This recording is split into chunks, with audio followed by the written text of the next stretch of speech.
disampaikan. Baik, Pak. Baik, Pak Ugro, kita kembali menyoroti soal cacat prosedur tadi. Dan Bapak juga menyampaikan kalau memang ada cacat prosedural, jangan malu-malu juga. Kita mundur lagi, tidak apa-apa begitu untuk memeriksanya.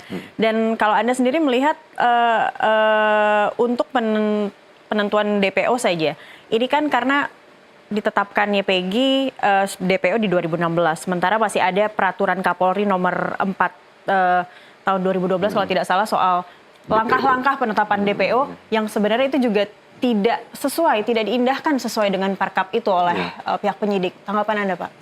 Iya, kan kembali kepada peristiwa terjadi tanggal 27 tuh.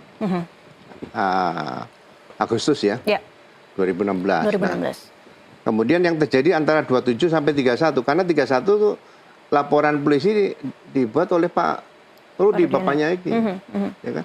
Seharusnya yang membuat laporan polisi siapa?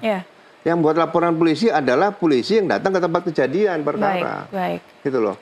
Kalau misalnya bapaknya Eki tadi membuat laporan, kenapa nggak dilakukan tanggal 27 juga gitu loh. Ini sudah masuk. Jadi pada saat tanggal 27 ditemukan itu harus ada laporan yang dibuat oleh petugas yang datang ke TKP. Itu laporan model A. Nah, dengan dasar laporan tadi potensi pidana yang terjadi dibandingkan dengan dugaan laka lantas itu lebih baik pidana karena kondisi korban kan. Nah, ini harus diterbitkan SPDP. Kemudian dia visum dan otopsi karena ini sudah meninggal. Apalagi bapaknya Eki tadi Pak Rudi tadi kan tahu bahwa anaknya meninggal. Seharusnya sebagai seorang polisi yang reserse minta anaknya diotopsi. Nah, dari kejanggalan-kejanggalan ini sebetulnya kan belum dianalisa nih. Kira-kira kalau misalnya pelakunya ketangkep, barang buktinya apa untuk memenuhi alat bukti tadi. Nah, ini sekarang yang kita sayangkan. Biasanya alat bukti yang nomor 2 itu kan keterangan ahli nih. Itu sekarang banyak digunakan seolah-olah ahli pidana. Ahli pidana ini siapa? Di dunia ini ahli pidananya seorang yang pernah belajar pidana itu pakar pidana namanya. Seperti beliau berpikir pakar pidana. Tapi kalau disebut ahli pidana nggak ada sertifikatnya. Yang ahli itu misalnya ahli bikin gigi, ahli bikin forensik, ahli forensik itu ada sertifikatnya. Makanya kalau pembelajaran di sini ya, keterangan saksi dan keterangan ahli itu proses keterangannya berbeda. Kalau keterangan saksi itu diperiksa oleh penyidik. Tapi kalau keterangan ahli tidak ada seorang ahli diperiksa oleh penyidik karena ahli itu lebih tinggi posisinya. Nah, dia melakukan ilmunya sendiri, menjawab dengan ilmunya sendiri di sini. Nah, jadi ya agak sulit kalau misalnya pra-peradilan sekarang ini. Katakan DPO. DPO yang pertama ini ada nggak? Siapa yang membuat DPO pertama? Kalau itu bisa ditunjukkan, ini ada DPO pertama yang dibikin. Tapi saya hanya baca dari media bahwa alamatnya saja beda. Padahal dugaannya adalah Peggy yang di Kepompongan. Padahal alamat kalau nggak salah DPO pertama itu alamat di Mundu. Loh, kenapa ada bisa berbeda? Alamat begitu. Cirebon kan kecil di situ. Ini yang kadang-kadang menarik perhatian saya. Ada apa sebenarnya terjadi seperti itu? Jadi sekali lagi, seperti Prof bilang katakan tadi, administrasi penyidikan itu bagi seorang penyidik itu penting. Karena ini menjadi perjalanan untuk pengungkapan suatu saat kalau timbul masalah seperti sekarang ini. Nah kemarin di hari sidang sebelumnya dihadirkan juga itu tadi ahli hukum pidana begitu ya, Pak Ugro. Nah ini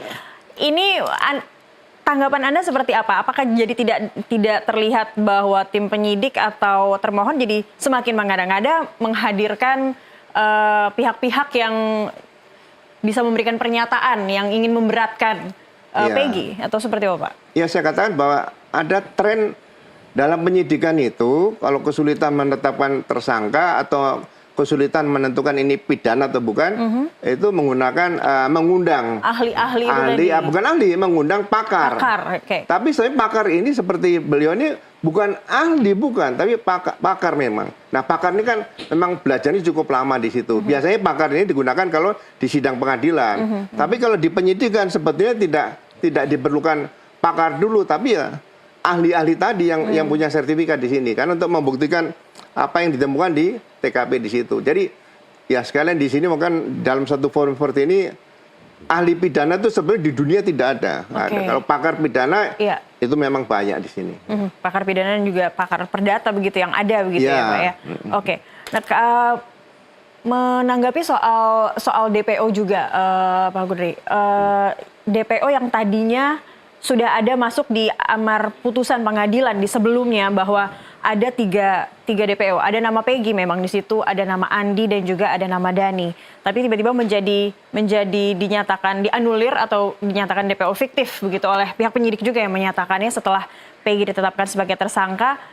Ini juga menjadi hal yang akan menguatkan optimisme tim kuasa hukum bahwa hari ini keputusannya Peggy akan bebas. Bukan bebas, artinya tidak sah ditetapkannya Peggy sebagai tersangka. Ya, begitu. peradilannya dikabulkan. Oke, gini. Saya kebetulan karena ada kasus ini, saya searching di Google, ya dapatlah putusan nomor 4 tahun 2017 dengan Cirebon mengenai perkara yang 8 orang itu.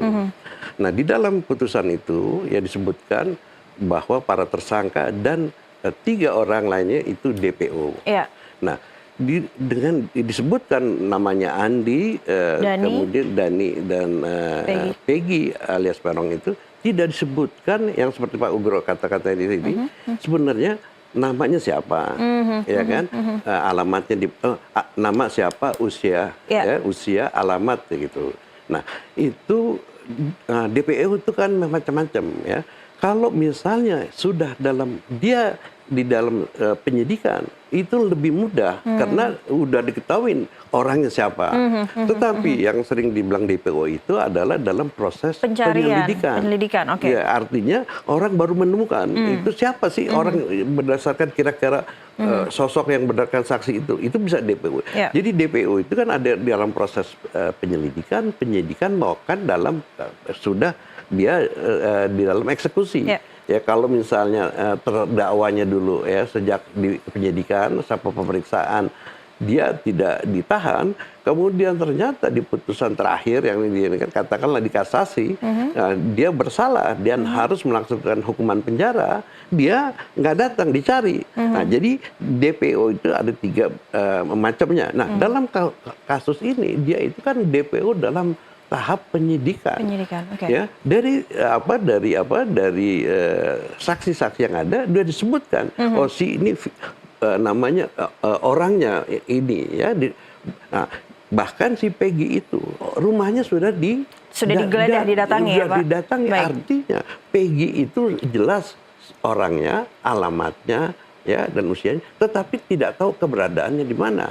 Nah, tetapi ya di dalam berkas itu, di dalam kepolisian tidak disebutkan.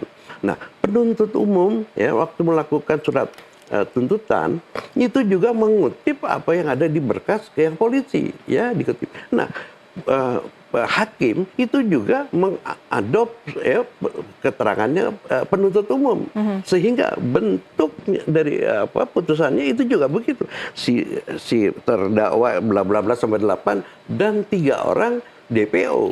Nah sekarang DPO-nya itu sekarang betul nggak yang namanya 3 orang ini yang ini gitu loh. Nah jadi dibilang ada istilah error in persona di dalam penyidikan bisa. Jadi error in persona bisa terjadi dalam penyidikan, bisa terjadi di dalam persidangan.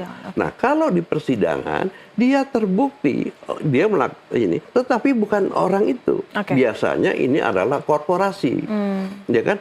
Dia misalnya direksinya yang diadili. Padahal mestinya yang bertanggung jawab menurut hukum pidana itu adalah perusahaannya. Baik, kita itu istilahnya. Jadi error in persona itu bisa jadi di dalam penyidikan. Nah dalam penyidikan mungkin namanya sama, ya, tetapi identitasnya lain. Nah jadi di sini. Nah jadi di dalam konteks pembuktian para peradilan yang di DPO ini, ya itu kuasa hukum dari Polda itu dia merefer ke putusan. Nah di putusan itu tidak jelas juga siapa, ya kan?